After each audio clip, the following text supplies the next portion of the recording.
السلام علیکم ورحمۃ اللہ وبرکاتہ یا اہلا وسہلا ومرحبا بکم حیاکم اللہ وبیاکم الحمدللہ رب العالمین والصلاة والسلام علی اشرف الخلق وخاتم النبیین نبینا محمد وعلی آلہ واصحابہ اجمعین اما بعد۔ وضو کے واجبات اور شروط کے حوالے سے جو ہم نے احکام اور مسائل شروع کیے تھے، اس میں کچھ ابھی ہمارے پاس مسائل اور احکام باقی ہیں جن میں سے کچھ انشاءاللہ آج ہم پڑھیں گے۔ اور جو مسئلے آج ہم پڑھنے جا رہے ہیں ان میں سب سے پہلے پاؤں کا ٹخنوں تک دھونے کا مسئلہ ہے۔ میں نے آپ کو بتایا تھا کہ اس مسئلے میں اگرچہ سلف صالحین کے ہاں اختلاف پایا جاتا تھا کہ بعض لوگ جو ہے وہ پاؤں پر مسح کرنے کے قائل تھے، ننگے پاؤں پر مسح کرنے کے قائل تھے، اور بعض دھونے کے وجوب کے قائل تھے۔ لیکن اس کے بعد جن لوگوں نے پاؤں پر مسح کرنے کا کہا انہوں نے اپنے قول سے رجوع کر لیا۔ لیکن آج بھی ایک ایسی ڈیٹ قوم ہمارے اندر موجود ہے کہ جو آج بھی پاؤں پر مسح کرتے ہیں، جو آج بھی پاؤں پر مسح کرتے ہیں ننگے پاؤں پر دھونے کی بجائے۔ تو بہرحال یہ مسئلہ انشاءاللہ ہمارے ساتھ آئے گا۔ اسی طرح مسائل میں سے ایک مسئلہ ہمارے پاس جو ہے وہ موزوں پر مسح کا حکم ہے، جرابوں اور موزوں پر، اور اس کی شروط کیا ہیں۔ اور اسی طرح ہمارے ساتھ جو ہے وہ وضو کی ترتیب کے حوالے سے مسئلہ ہے کہ آیا وضو میں ترتیب کو موضع خاطر رکھنا یہ ضروری ہے یا نہیں۔ اس میں فقہا کا پائے جانے والا جو اختلاف ہے اس کو انشاءاللہ ہم پڑھیں گے۔ تو سب سے پہلے 11واں مسئلہ ہمارے پاس وضو کے واجبات میں سے وہ ہے پاؤں کا ٹخنوں تک دھونا، یعنی کیا پاؤں کو ٹخنوں تک دھویا جائے گا یا ان پر مسح کیا جائے گا۔ باقی رہا مسئلہ وہ کہ کیا ٹخنے پاؤں دھونے میں داخل ہیں کہ نہیں، یہ وہی مسئلہ جو ہم نے کونیاں شامل ہیں کہ نہیں ہے، وہ مسئلہ بازو کو مطلب کہ بازوؤں کو کونیوں تک دھونے کا مسئلہ الل مرفقین، وہ اختلاف جو ہم پڑھ چکے ہیں الا انتہائی غایت کے لیے ہے یا نہیں ہے۔ تو ہم نے وہاں بتایا تھا کہ اگر جنس میں سے ہو تو جو حکم جو ہے وہ حد کا ہوگا وہی محدود کا ہوگا، یا جو محدود کا ہوگا وہی حد کا ہوگا، اور اگر جو ہے وہ جنس میں سے نہ ہو تو دونوں کا مختلف حکم جو ہے مختلف ہوگا۔ وہی حکم یہاں پاؤں کے ٹخنوں کے ساتھ ملانے کا حکم ہے کہ کیا پاؤں ٹخنوں سمیت دھوئیں گے یا ٹخنوں کے بغیر۔ لیکن یہاں مسئلہ ایک مختلف اور ہے، اور وہ یہ ہے کہ کیا پاؤں پر مسح بھی کیا جا سکتا ہے ننگے پاؤں پر یا نہیں۔ اس مسئلے میں فقہا کے 4 اقوال ہیں، اس مسئلے میں فقہا کے 4 اقوال ہیں۔ پہلا قول یہ ہے کہ ننگے پاؤں کو ٹخنوں تک دھونا واجب ہے، اور یہ لغوی بحث ہے۔ آج بھی ذرا توجہ کے ساتھ میرے ساتھ رہیے گا، آج بھی اکثر جو استدلالات ہیں وہ لغوی ہیں۔ لغوی مطلب کہ ان کا تعلق نحو کے ساتھ ہے، ان کا تعلق نحو اور لغت کے ساتھ ہے، عربی زبان سے، جیسے کل ہم نے کچھ احکام اور مسائل پڑھے تھے۔ تو اس وجہ سے تھوڑا توجہ کے ساتھ رہیے گا تاکہ آپ کو یہ مسئلہ سمجھ آئے۔ ننگے پاؤں کو ٹخنوں تک دھونا واجب ہے، ان پر مسح کرنا جائز نہیں۔ یہ مذہب جمہور سلف اور خلف کا ہے۔ یہاں پھر دوبارہ میں تنبیہ کر دوں کہ یہاں ہم جو ننگے پاؤں پر مسح کا مسئلہ پڑھ رہے ہیں یہ موزوں اور جرابوں کے علاوہ ہے، یہ موزوں اور جرابوں کے علاوہ ہے۔ اور شاید آپ میں سے بہت سارے پہلی بار سن رہے ہوں گے کہ سلف صالحین کے ہاں یہ بھی قول پایا جاتا تھا کہ ننگے پاؤں پر مسح بھی ہو سکتا ہے۔ لیکن یہ قول اگرچہ انہوں نے اسے رجوع کر لیا تھا، لیکن یہ قول موجود ہے۔ لیکن آج بھی امت میں سے ایک گروہ ایسا ہے جو ننگے پاؤں پر مسح کرنے کے قائل۔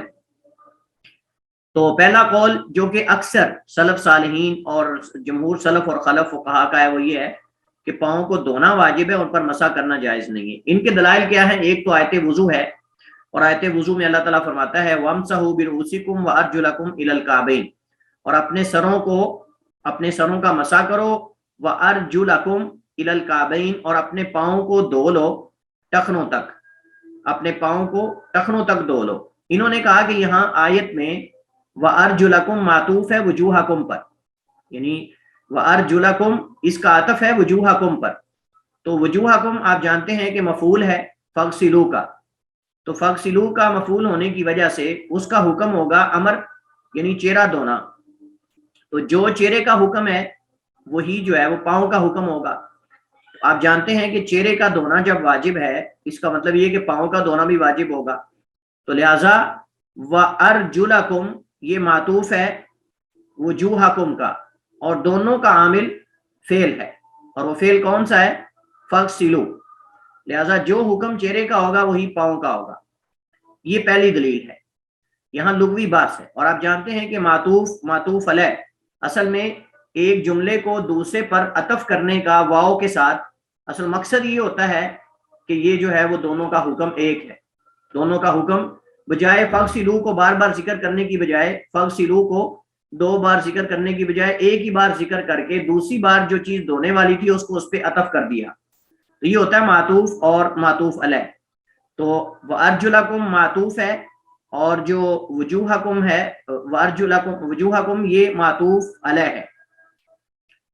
دوسری دلیل یہ کہ رسول اللہ صلی اللہ علیہ وسلم سے وضو کی صفت میں بے شمار احادیث وارد ہوئی ہیں. ان سب میں یہی ہے کہ نبی کریم علیہ الصلوۃ والسلام نے اپنے پاؤں کو دھویا ہے. آپ جانتے ہیں کوئی ایسی روایت نہیں ہے کہ جس روایت کے اندر یہ آیا ہو کہ نبی علیہ الصلوۃ والسلام نے اپنے پاؤں کو کبھی ان پر مسح کیا. ننگے پاؤں پر, ننگے پاؤں پر نبی علیہ الصلوۃ والسلام نے کبھی بھی مسح نہیں کیا. موزوں پر تو کیا ہے, جرابوں پر تو کیا ہے, لیکن ننگے پاؤں پر نبی علیہ الصلوۃ والسلام سے مسح کرنا ثابت نہیں. یہ دوسری دلیل ہے. تیسری دلیل حضرت عبداللہ بن عمر رضی اللہ تعالی عنہ کی روایت ہے. فرماتے ہیں رجعنا مع رسول اللہ صلی اللہ علیہ وسلم من مکہ الی المدینہ, ہم نبی کریم علیہ الصلوۃ والسلام کے ساتھ ایک سفر سے مکہ سے مدینہ کی طرف آئے. حتی اذا کنا بماء بالطریق, حتیٰ کہ جب ہم ایک پانی کی جگہ پہ پہنچے, یعنی جہاں پانی جمع ہوا تھا, پانی کا تالاب وغیرہ تھا, تو کہتے ہیں کہ جب ہم حتی اذا کنا بماء بالطریق, جب ہم راستے میں ایک پانی والی جگہ پہ آئے, تعجل قوم عند العصر, تو عصر کی نماز کے وقت لوگوں نے جلدی کی. کچھ لوگ باغ پہ جب پانی نظر آیا تو باغ کے پڑے اور وضو کرنے لگ گئے. فتوضؤ, تو نے وضو کیا. وہم عجال, اس حال میں کہ وہ جلدی کرنے والے تھے. واو حالیہ ہے, اس حال میں کہ وہ عجال یعنی جلد باز تھے, جلدی کر رہے تھے. اصل میں صورت مسئلہ کیا تھی, ذرا واقعے کو سمجھنے کی کوشش کریں. واقعہ یہ تھا کہ لوگوں کو آپ جانتے ہیں کہ پانی بہت کم ملتا تھا اور سفر میں بسا اوقات ایک ہی جگہ پانی آتا تھا. تو جب صحابہ کرام کو پانی نظر آیا تو بعض ان میں سے جلدی سے بھاگ کر وضو کرنے لگ گئے. تو جب وضو کرنے لگ گئے تو جلدی جلدی کر رہے تھے, جلدی جلدی کر رہے تھے. اور آپ جانتے ہیں کہ جلدی جلدی میں وضو کے بعض اعضاء خشک رہنے کا خدشہ اور امکان ہوتا ہے. تو کہتے ہیں فانتہینا الیہم, تو ہم اللہ کے نبی کے ساتھ جب اس قوم کے پاس پہنچے جو جلدی جلدی وضو کر رہے تھے ان کے پاس, حضرت عبداللہ بن عمر فرماتے ہیں کہ ہم جب وہ قوم جو جلدی کر رہی تھی وضو میں, ہم نبی علیہ السلام کے ساتھ ان کے پاس جب پہنچے, وَأَعْقَابُهُمْ تَلُوهُ, اور ان کی ایڑیاں چمک رہی تھیں.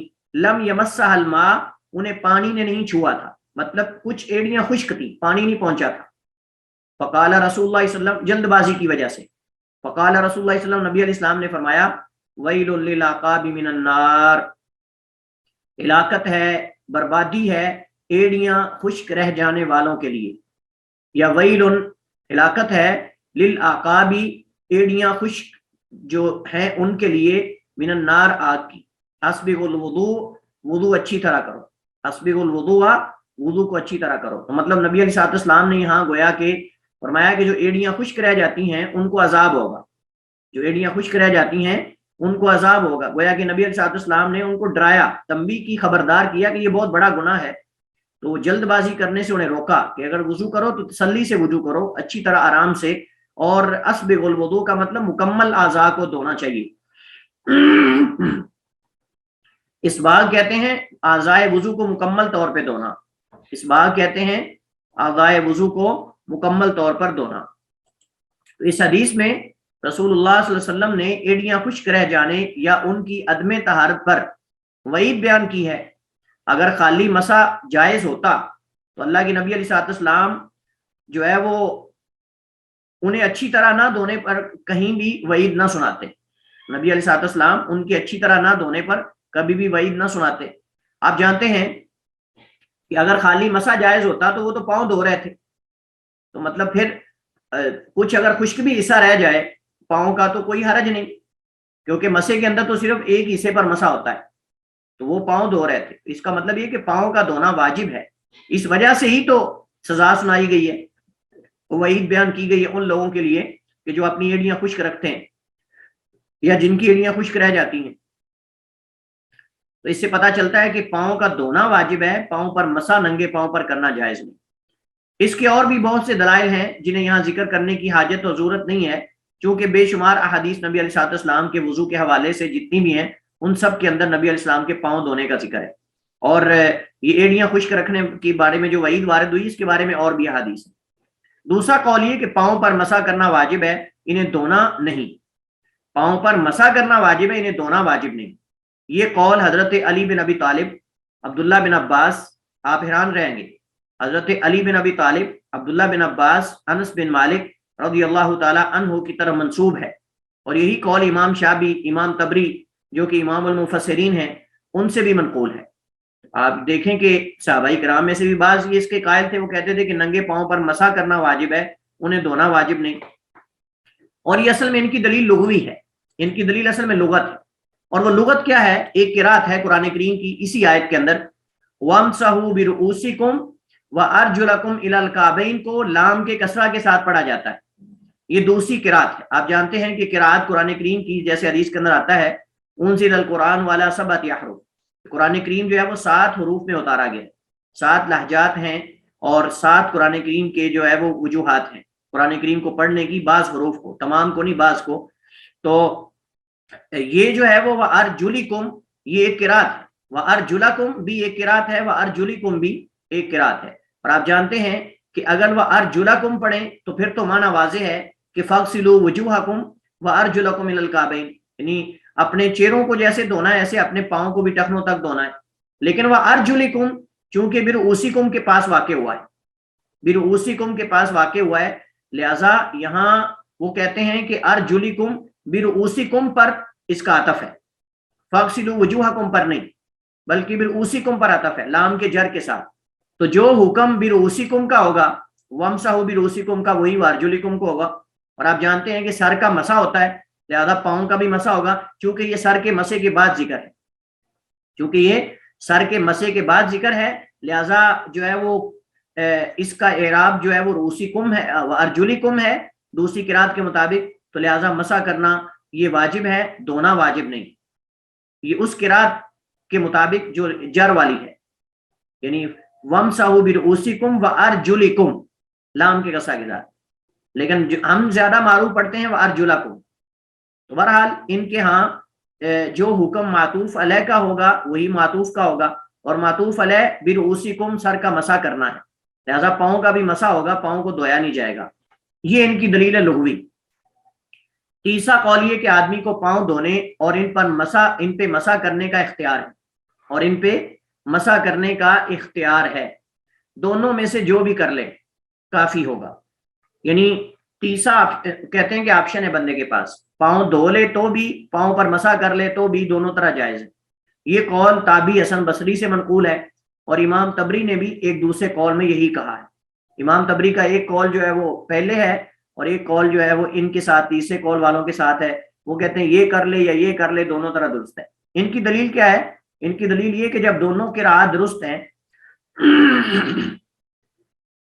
جب دونوں قراتیں درست ہیں تو پھر کسی پر بھی عمل ہو سکتا ہے، اور میں نے آپ کو کہا ہے کہ دونوں قراتیں ٹھیک ہیں، لیکن ہم ایک توجیہ ایسی کریں گے کہ جس سے آپ کو پتہ چلے گا کہ دونوں قراتوں پہ عمل بھی ہو جائے گا اور جو ہے وہ اختلاف بھی ختم ہو جائے گا۔ چوتھا قول اس مسئلے میں یہ کہ پاؤں کو دھونا اور مسح کرنا دونوں ہی واجب ہے، لو یہ بعض اہل ظاہر کا موقف ہے، کہتے ہیں کہ پاؤں کو دھونا اور مسح کرنا دونوں ہی واجب ہے۔ اب ان کی دلیل کیا ہے؟ ان کی دلیل یہ کہ دونوں قرات 2 آیات کے قائم مقام ہیں، دونوں آیات دونوں قرات یعنی دونوں قراتیں ہیں وَأَرْجُلَكُمْ وَأَرْجُلِكُمْ، کہتے ہیں 2 آیات کے قائم مقام ہے، گویا کہ 2 آیتیں ہیں قرآن کی اور دونوں پر عمل کرنا واجب ہے، قرآن کریم کی ہر آیت پر عمل کرنا واجب ہے، لہٰذا اگر وَأَرْجُلَكُمْ پڑھیں تو پھر ہم کہیں گے دھونا واجب ہے، اگر وَأَرْجُلِكُمْ پڑھیں تو پھر مسح کرنا واجب ہے، لہٰذا پہلے وہ جو ہے وہ مسح کر لے بعد میں دھو لے، پہلے مسح کر لے بعد میں دھو لے، یہ اہل ظاہر کا موقف ہے۔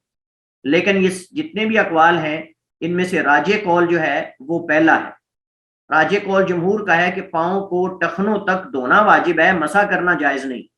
جن صحابہ اکرام سے پاؤں پر مسح کرنے کے اقوال منقول ہیں ان کا ان اقوال سے رجوع کرنا بھی ثابت ہے، مطلب انہوں نے اپنے قول سے رجوع کر لیا تھا، جب ان کو دلیل پہنچی، جب بات سمجھ آ گئی تو انہوں نے اپنے قول سے رجوع کر لیا. اور یہی ایک مومن کا وتیرہ ہونا چاہیے, ایک مومن کی عادت ہونی چاہیے کہ جب اس کو کتاب و سنت سے صحیح دلیل مل جائے تو اگر اس کا موقف حدیث یا قرآن کی آیت کے خلاف ہو تو اس کو رجوع کر لینا چاہیے, اس کو رجوع کر لینا چاہیے. صحابہ کرام رضوان اللہ علیہم اجمعین کو جب پتہ چلتا کہ وہ غلطی پر ہیں یا ان سے بھول ہوئی ہے تو فوراً اپنی غلطی سے رجوع کرتے تھے اور حق کی طرف لوٹتے تھے اور حق کو تھام لیتے تھے.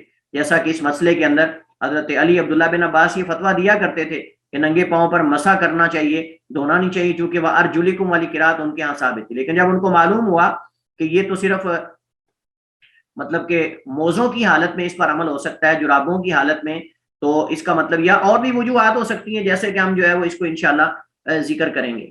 تو بہرحال جن صحابہ کرام سے پاؤں پر مسح کرنے کے اقوال منقول ہیں یا تابعین سے, ان سے رجوع بھی ثابت ہے جیسا کہ بعض علماء نے ذکر کیا ہے. دوسرا جو لام کی جر والی قرات کا جمہور نے یہ جواب دیا ہے کہ یہ جر مجرور کے پڑوس میں واقع ہونے سے پڑھی گئی ہے. آپ جانتے ہیں کہ وَامْسَحُوا بِرُؤُوسِكُمْ, تو رؤوسکم مجرور ہے, لہذا اس کے پڑوس میں واقع ہونے کی وجہ سے وَأَرْجُلِكُمْ بھی مجرور پڑا گیا. اور یہ عرب کے ہاں لغت عرب میں بات معروف ہے, بہت زیادہ ایسی مقامات ہیں کہ جہاں عرب پڑوس میں واقع ہونے کی وجہ سے بعد میں آنے والے جملے کو بھی مجرور پڑھتے ہیں, بعد میں آنے والے اسم کو بھی مجرور پڑھتے ہیں. اس کی مثال ہمارے سامنے موجود ہے, ھذا جحر ضب خرب, ھذا جحر ضب خرب, یہ سانڈے یا ضب کی بل ہے. یہ عرب ایک مقولہ ہے, ھذا جحر ضب خرب, کہ یہ سانڈے کی بل ہے یا ضب کی خراب بل ہے. تو خرب کہتے ہیں خراب کو. اب اس مثال میں خرب جو ہے یہ اصل میں جوہر کی صفت ہے, ذرا توجہ کے ساتھ. جو خرب ہے خریبن یا خریبن, یہ اصل میں جوہر کی صفت ہے. اور آپ جانتے ہیں موصوف صفت کا اعراب ایک ہوتا ہے, موصوف صفت کا اعراب ایک ہوتا ہے. اصل میں تھا ھذا جحر, ھذا جحر خریب للضب, کہ یہ ایک خراب بل ہے ضب کی, یا ھذا جحر ضب خریب, ھذا جحر ضب خریب, یہ ہونا چاہیے تھا. لیکن ہم اس کو پڑھ رہے ہیں ھذا جحر ضب خریب. اب خریبن ہونا چاہیے تھا چونکہ یہ جوہر کی صفت ہے, اس کو مرفوع ہونا چاہیے تھا رفیع حالت میں, لیکن یہ جری حالت میں کیوں پڑھا جا رہا ہے؟ چونکہ ضب بن کے پڑوس میں واقع ہوا ہے. تو اب آپ جانتے ہیں کہ ضب اور خریب دونوں مختلف چیزیں ہیں, دونوں کا حکم ایک نہیں ہوگا لیکن اعراب ایک ہوگا, دونوں کا اعراب ایک ہوگا لیکن حکم دونوں کا مختلف ہوگا. تو بالکل وہاں قرآن کریم کے اندر بھی بعض علماء نے یہ توجیہ کی ہے کہ وَأَرْجُلِكُمْ جو اعراب پڑھا گیا ہے یا قرات پڑھی گئی ہے یہ اصل میں بِرُؤُوسِكُمْ کے پڑوس میں واقع ہونے کی وجہ سے, نہ کہ اس وجہ سے کہ سر کا مسح جیسے کرنا چاہیے ایسے پاؤں کا مسح بھی کرنا چاہیے. تو یہ تو عربی زبان میں بہت عام ہے کہ پڑوس کا جو پڑوسی ہوتا ہے اس کا اعراب دے دیتے ہیں, جیسے یہاں ھذا جحر ضب خریب. اب خریبن آنا چاہیے تھا اصل, لیکن خریبن کیوں ہے؟ چونکہ ضب بن کے پڑوس میں واقع ہوا ہے. نمبر 2, جر والی قرات پر اس وقت عمل ہوگا جب آدمی نے پاؤں پر موزے یا جرابیں پہنی ہوں. اگر کوئی بندہ کہے کہ اگر ہم وَأَرْجُلَكُمْ والی قرات پہ عمل کرتے ہیں تو وَأَرْجُلِكُمْ والی پہ عمل کیسے کریں گے؟ تو ہم کہیں گے وَأَرْجُلِكُمْ والی پہ تب عمل ہوگا جب انسان نے جرابیں یا موزے پہنے ہوں, جب انسان نے جرابیں یا موزے پہنے ہوں تو تب وہ وَأَرْجُلِكُمْ والی پہ عمل کر لے گا, اور جب پاؤں ننگے ہوں تو وَأَرْجُلَكُمْ والی قرات پہ عمل کرے گا. کیونکہ وَأَرْجُلَكُمْ جب فتح کے ساتھ پڑھا جائے زبر کے ساتھ اس کا عطف ہوگا فَاغْسِلُوا وُجُوهَكُمْ پر, اپنے چہروں کو دھو لو, ایسے پاؤں کو بھی دھو لو. اور اگر وَأَرْجُلِكُمْ ہو تو ہم کہیں گے پھر اگر تم یہ مانتے ہو کہ اس کا جو ہے بِرُؤُوسِكُمْ پر عطف ہے تو پھر بھی ہم اس کو موزوں کی حالت میں محمول کریں گے, پھر اس پہ عمل کریں گے. جب موزے پہنے ہوں تو مسح کر لیں گے, جب ننگے ہوں تو وَأَرْجُلَكُمْ والا پہ عمل کریں گے. اس طرح دونوں قراتوں پہ عمل ہو جائے گا اور اختلاف بھی ختم ہو جائے گا. کیونکہ رسول اللہ صلی اللہ علیہ وسلم سے اگر کوئی بندہ کہے کہ آپ کو کیا مسئلہ ہے, اگر آپ پاؤں پہ مسح کریں تو پھر کیا ہے, ہم کہیں گے نبی علیہ السلام سے ثابت نہیں, نبی علیہ السلام سے ثابت نہیں ہے کہ آپ نے ایک دفعہ بھی پاؤں پر مسح کیا ہو. اگر ننگے پاؤں پہ مسح کرنا جائز ہوتا تو اللہ کے نبی بھی کرتے. اس کا مطلب یہ کہ یہ توجیہ اس وقت ہوگی کہ جب جرابیں یا موزے پہنے. 12واں مسئلہ موزوں پر مسح کرنا, موزوں پر مسح کرنا, موزوں اور جرابوں پر مسح کرنا جائز اور مشروع ہے. اس میں کوئی موزوں پر مسح کرنے میں کوئی اختلاف نہیں ہے, موزوں پر مسح کرنے میں کوئی امت کا اختلاف نہیں ہے سوائے رافضہ کے. سوائے رافضہ کے جو شیعہ ہیں, شیعہ حضرات موزوں پر مسح کرنے کے قائل نہیں ہیں. اس وجہ سے علماء عقیدہ نے اس مسئلے کو عقیدے کی کتابوں میں بھی ذکر کیا ہے. اور اس کی وجہ یہ ہے کہ اس کے بارے میں جو ہے وہ متواتر کے ساتھ احادیث مروی ہیں اس مسئلے میں، موضوع پر مسح کرنے کے مسئلے میں متواتر سے بے شمار صحابہ سے احادیث مروی ہیں، لیکن اس کے باوجود بھی اگر کوئی جھٹلاتا ہے تو اس بندے کو پھر جو ہے وہ اپنے ایمان کا خیال کرنا چاہیے۔ تو موضوع پر مسح کرنا جائز ہے اور مشروع ہے، اور یہ رسول اللہ علیہ وسلم کی سنت ہے، کئی ایک صحابہ کرام رضوان اللہ مجمعین کے فعل سے بھی ثابت ہے۔ موضوع پر مسح کرنے کے بارے میں رسول اللہ علیہ وسلم کی حدیث بکثرت تقریباً 40 سے زائد صحابہ کرام سے مروی، یعنی 40 سے زائد صحابہ اس مسئلے کو بیان کر رہے ہیں، تو آپ اندازہ لگا لیں کہ اس مسئلے کی اہمیت کیا ہوگی۔ ایک تو حضرت مغیرہ بن شعبہ رضی اللہ تعالیٰ عنہ کی حدیث جو ہم پہلے بھی پڑھ چکے ہیں کہ ان نبی صلی اللہ علیہ وسلم توضا، نبی علیہ السلام نے وضو فرمایا، ومسح بناصیتہ، اپنی پیشانی کا مسح کیا، کل ہم نے یہ حدیث پڑھی تھی، وعلی الامامۃ، اور پگڑی پر مسح کیا، وعلی الخفین، اور موزوں پر مسح کیا۔ اور جرابوں پر مسح کرنے کے بارے میں انہی سے ایک روایت ہے، حضرت مغیرہ بن شعبہ سے ہی ایک روایت۔ اگر کوئی بندہ، جیسے حناف کہتے ہیں جی جرابوں پر مسح کرنا جائز نہیں، بعض حناف کہتے ہیں جرابیں موٹی ہوں تو پھر جائز ہے، پتلی ہوں تو جائز نہیں۔ دیکھیں جو چیز بھی پاؤں کو چھپاتی ہے، جو پاؤں کو جو ہے وہ ڈانپے ہوئے ہے، اس پر مسح کرنا جائز ہے، کیونکہ نبی علیہ السلام سے جرابوں کے بھی الفاظ ملتے ہیں کہ آپ نے جرابوں پہ مسح کیا۔ اور جرابیں عربی زبان میں ہر اس کپڑے کو کہتے ہیں جو پاؤں کو لپیٹ لے یا پاؤں کو ڈانپ لے، اور بعض ایسے بھی الفاظ ملتے ہیں کہ جس کے اندر حدیث میں آتا ہے کہ ہر وہ چیز جو پاؤں کو ڈانپنے والی ہے اس پر مسح کرنا جائز ہے۔ صحابہ کرام کرتے تھے۔ ان رسول اللہ صلی اللہ علیہ وسلم توضا، نبی علیہ السلام نے وضو فرمایا، ومسح علی الجوربین والنعلین، اور آپ نے جرابوں پر اور جوتوں پر مسح کیا۔ نبی علیہ السلام نے جرابوں پر اور نالین یعنی جوتوں پر مسح کیا، تو یہاں جوربین کا لفظ موجود ہے، تو آپ نے جرابوں پر اور جو ہے وہ جوتوں پر۔ لیکن جیسا کہ آپ جانتے ہیں کہ عرب کے ہاں زیادہ موزے مستعمل تھے، جرابیں بہت کم مستعمل تھیں، کیونکہ جرابیں کپڑے وغیرہ سے بنتی تھی، اور کپڑے وغیرہ آپ جانتے ہیں کہ جرابوں کو تیار کرنے میں مشکل ہوتی تھی، جبکہ چمڑا اسی طرح جو ہے وہ آدمی سلائی کر سکتا ہے، اس کو مسئلہ ہی نہیں، چمڑے کو کاٹا اور اس کو ایک جگہ سے جو ہے وہ کسی چیز سے سلائی کر دیا بس۔ لیکن جرابیں آپ کو پتا ہے کپڑے سے بنتی ہیں، دھاگے سے بنتی ہیں، اس میں مشکل ہوتی تھی، تو عرب کے یہاں زیادہ جو ہے وہ موزے استعمال ہوتے تھے، جرابیں بہت کم استعمال ہوتی تھی، اس وجہ سے حدیث میں جرابوں کا ذکر کم ہے، وگرنہ بعض حدیث میں جرابوں کے الفاظ بھی ملتے ہیں۔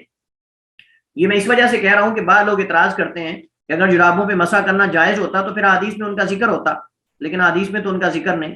ہم یہاں پہنچے تھے مغیرہ بن شعبہ رضی اللہ تعالیٰ عنہ کی حدیث پر، کہ جس میں انہوں نے یہ بیان کیا کہ نبی کریم علیہ السلام نے وضو فرمایا اور اپنی جرابوں اور جوتوں پر مسح کیا۔ لہٰذا اس حدیث سے یہ معلوم ہوتا ہے کہ اگر جرابیں ہوں ان پہ مسح کوئی کرنا چاہے تو مسح کر سکتا ہے شروط کے ساتھ، اور وہ شروط کون سی ہیں یہ انشاءاللہ عنقریب ہم ذکر کریں گے۔ والنعلین، اور جوتوں پر بھی مسح ہو سکتا ہے جب انہیں اتارنا مشکل ہو، کیونکہ جوتوں کے اندر بھی نماز پڑھی جا سکتی ہے، جیسا کہ انشاءاللہ یہ مسئلہ ہم پڑھیں گے تفصیل کے ساتھ، اس کے اندر ہم بحث کریں گے۔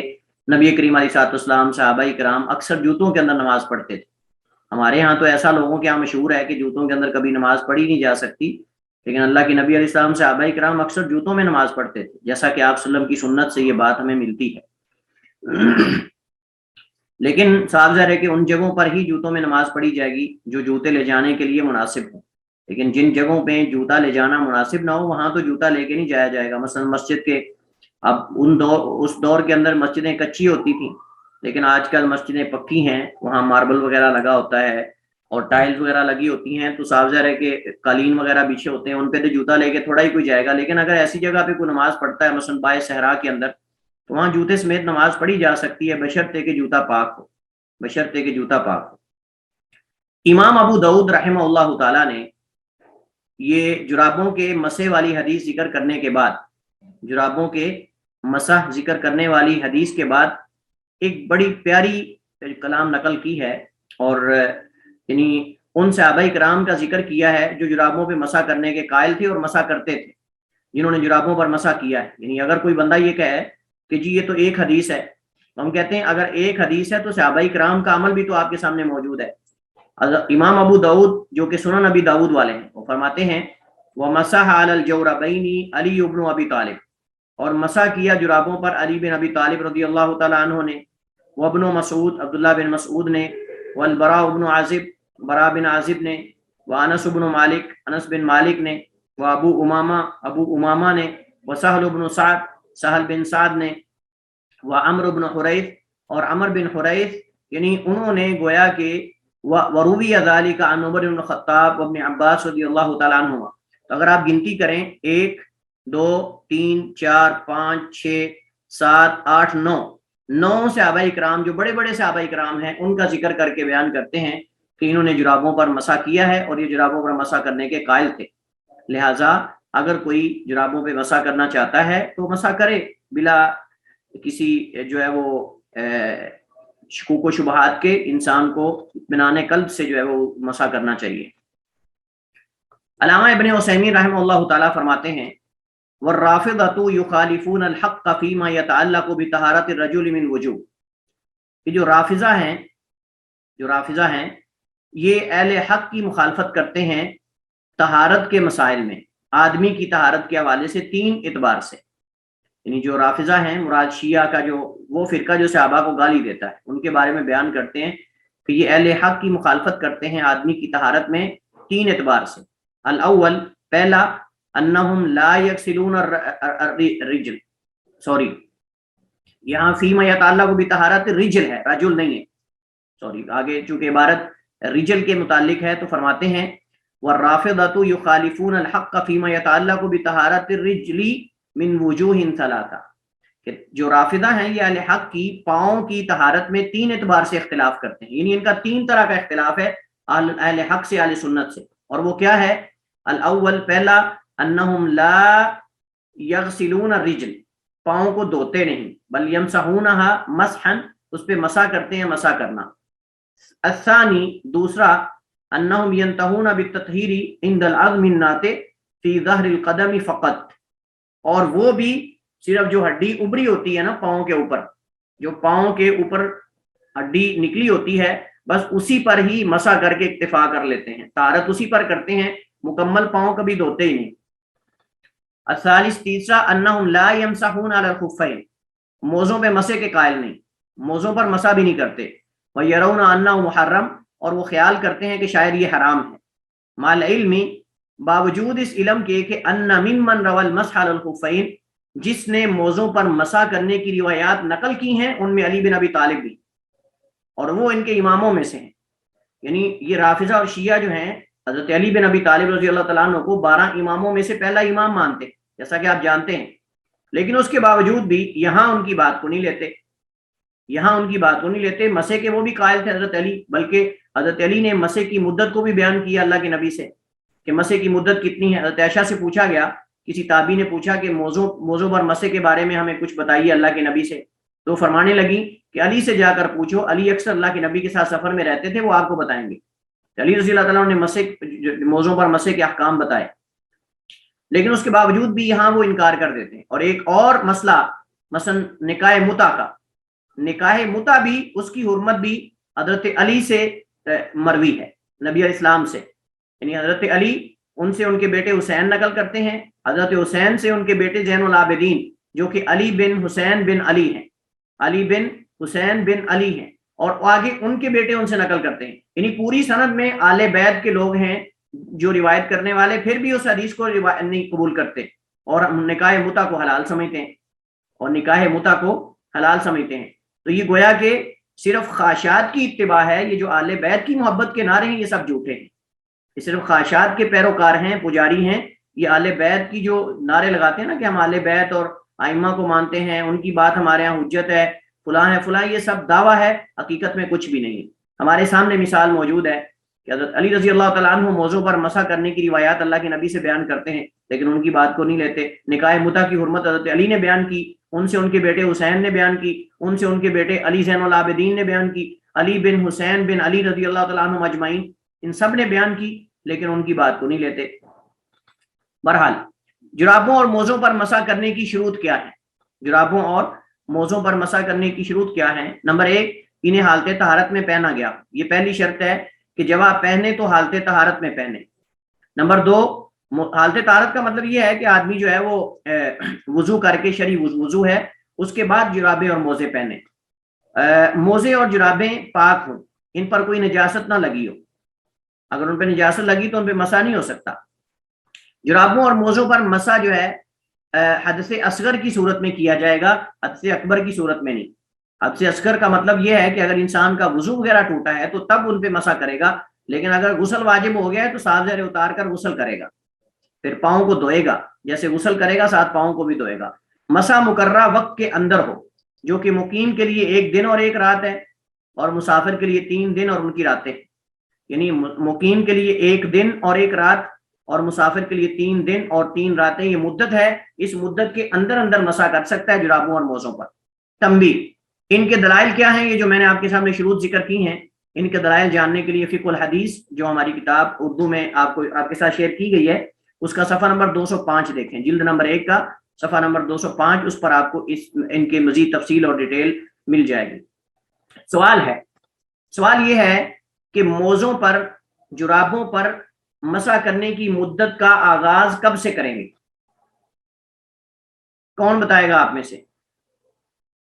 شیخ، جس نماز میں وضو کر کے جرابیں پہن لی ہیں، موزے پہن لی ہیں، اور اس کے بعد اگلی 5 نمازیں، یعنی کہ جس طرح اگر فجر میں کیا ہے تو اگلی فجر میں دوبارہ وضو کرنا ہوگا، یعنی عشاء تک پڑھی جا سکتی ہیں، میرا خیال یہ ہے۔ اور کوئی؟ ہاں نور ہرا۔ جی سر، یہی کہ جس ٹائم پہ جرابیں پہنی گئی ہیں اس ٹائم سے آگے وہ کنسیڈر کی جائے گی مدت، اس نہیں نماز کے بعد سے۔ نہیں، اور کوئی؟ سر جس ٹائم پہلے وضو کیا ہے اور اس کے بعد جب بھی جرابیں پہنی ہے، لیکن ٹائم تب سے شروع ہوگا جب پہلے اس سے وضو کیا ہے۔ کیسے مطلب؟ سر جیسے ابھی فجر ٹائم کسی نے وضو کیا ہے ہاں اور اس نے جرابیں پہنی ہے ظہر کے وقت ہاں، یا ظہر سے پہلے، تو ٹائم جو ہم کاؤنٹ کریں گے وہ فجر سے ہی کریں گے۔ نہیں، اور کوئی؟ عائشہ آپ بتائیے۔ سر یہ ایک تو یہ کہ وہ پھر جرابیں اتاریں گے نہیں، اگر وہ جرابیں اتار لیں گے تو دوبارہ سے وضو کرنا پڑے گا، اور اسی نماز سے شروع کریں گے جس میں ہم نے وضو، یعنی کہ فجر کی نماز پہ جیسے اگر وضو کیا اس کے بعد ہم نے اسی ٹائم پہ موزے پہن لیے اور ان کو اتاریں گے نہیں، اگر اتاریں گے تو پھر ہمیں وضو ہی کرنا پڑے گا، دوبارہ مسا نہیں ہوگا پھر۔ آپ ایک کال کی طرف ہی گھوم رہے ہیں، کوئی اور بھی کال کسی کے ذہن میں ہے؟ جی شاید میں بتاؤں۔ بتائیے۔ شاید میرے خیال سے جب ہم وضو کر کے جرابیں پہنتے ہیں تو اس کے بعد جیسے ہم نے فجر میں جو ہے وضو کر کے جرابیں پہنی ہے، اور آگے ہم اگلی فجر بھی اگر ہم نے جرابیں پہنی ہے تو انہی جرابوں میں ہم پڑھ سکتے ہیں نماز۔ نہیں، ہاں وہی کال ہے، وہی بات ہے، کوئی تھوڑا آپ نے بس گھما کے کر دی ہے بات۔ ہاں اور کوئی؟ چلیے خیر، ٹائم ہمارے پاس کم ہے، میں بتاتا ہوں، توجہ کے ساتھ سنیے گا۔ موزوں پر، جرابوں پر مسح کرنے کا جو راجح قول ہے وہ یہ ہے کہ جب پہلی بار آپ ان پر مسح کریں گے، موزے جرابیں پہننے کے بعد جب پہلی دفعہ آپ ان پر مسح کریں گے تب سے وقت کو اکاؤنٹ کریں گے، تب سے آپ وقت کو اکاؤنٹ کریں گے۔ اگلے دن جس نماز میں آپ نے پہلا مسح کیا تھا وہ آپ پاؤں دھو کر پڑیں گے، مسح نہیں کریں گے۔ اب بات سمجھ آ گئی؟ میں اس کی مثال دیتا ہوں آپ کو، کیونکہ حدیث کے اندر موجود ہے کہ نبی صلی اللہ علیہ وسلم نے فرمایا کہ ہمیں ابھی فاتحہ میں اللہ کے نبی نے حکم دیا کہ ہم نہ اتاریں موزوں کو کسی بھی حدث میں، ہاں اگر جنابت لاحق ہو جائے تو پھر ہم اتاریں، نیند ہو یا حدث ہو اس میں ہم نہ اتاریں۔ تو علماء نے اس حدیث سے استدلال کرتے ہوئے کہا کہ اصل جو ہے وہ جب پہلا مسح انسان کرتا ہے نا اس وقت انسان کا وقت اکاؤنٹ ہوگا۔ اور بھی حدیث موجود ہیں، برحال اس حوالے سے اس وقت مجھے ان حدیث کا استحضار نہیں، لیکن قول کا مجھے راجح کا استحضار ہے، وہ یہ ہے کہ مثلا ایک بندے نے جرابیں پہنی ہیں وضو کر کے زور کے وقت، زور میں اس نے پاؤں دھوئے وضو کے ساتھ اور اوپر جرابیں یا موزے پہن لیے، اب وہ عصر کی نماز بھی اسی وضو کے ساتھ پڑھتا ہے، مسح نہیں کرتا نہ وضو کرتا ہے۔ مغرب کی نماز میں جا کے وہ وضو کرتا ہے اور مغرب کی نماز میں پہلا مسح کرتا ہے، تو اگلے دن وہ زور میں نہیں اتارے گا بلکہ اگلے دن مغرب سے پہلے وضو کرنے سے پہلے وہ جرابیں اتار کے پاؤں دھوئے گا اور پہلا مسح دوبارہ یعنی اگلے دن وہ مغرب میں کرے گا۔ تو خلاصہ کلام یہ ہے کہ جرابوں اور موزوں پر وقت کہاں سے شمار ہوگا؟ مختلف اقوال ہیں۔ پہلا قول یہ ہے کہ جو ہی پہنیں گے تب سے وقت شمار ہوگا، دوسرا قول یہ کہ جب پہلے وضو ٹوٹے گا اسی وقت سے آپ شمار کریں گے، یعنی آپ کا مثلا آپ نے وضو کیا زور کے وقت اور جرابیں پہن لی، اور وضو آپ کا مثلا ٹوٹ گیا زور کے بعد 2 بجے مثلا، تو آپ 2 بجے سے اگلے دن جو ہے وہ جرابیں اتار کے پاؤں دھو کے اثر آپ اس کے ساتھ نہیں پڑیں گے، لیکن یہ بات نہیں ہے۔ تیسرا قول یہ ہے کہ جب پہلی دفعہ جرابوں پہ مسح کریں گے تب سے آپ کا وقت اکاؤنٹ ہوگا اور شمار ہوگا، کیونکہ پہلا وقت تو پہلے وضو والا چل رہا ہے، پہلا وقت تو آپ کا پہلے وضو والا چل رہا ہے، وہ تو آپ کا طہارت والا ہے، آپ نے پاؤں دھوئے ہوئے تھے، وہ تو آپ پاؤں دھو کے چل رہے ہیں، ابھی آپ نے مسح تو کیا ہی نہیں، آپ کا وقت کیسے شمار ہو جائے گا؟ وقت آپ کا تب اکاؤنٹ ہوگا جب آپ مسح کریں گے، کیونکہ پہلا تو آپ کا ابھی وہ سابقہ چل رہا ہے پاؤں دھونے والا ہی، آپ کا نیا وقت تب اکاؤنٹ ہوگا، شمار ہوگا جب آپ پہلا مسح کریں گے۔ تو وہ جب بھی آپ پہلا مسح کریں گے تب سے آپ کا وقت، مثلا آپ زور میں وضو کیا، آپ نے اثر آپ نے اسی وضو کے ساتھ پڑھ لی، مغرب میں آپ پہلا مسح کرتے ہیں تو اگلے دن مغرب سے پہلے آپ اتار کر مغرب کی نماز پاؤں دھو کر پڑھیں گے، اگلے دن آپ اس پہ مسح نہیں کریں گے، تو یہ اصل مقصود ہے۔ لہٰذا یہ جو 5 نمازوں والا ہمارے ذہن کے اندر ہے کہ جب جرابیں پہنیں گے تو 5 نمازوں والا، یہ درست نہیں ہے، اصل مدت مسح کرنے سے شمار ہوتی ہے، اور جب بھی آپ کریں گے تب سے جو ہے اس کو ہم اکاؤنٹ کریں گے۔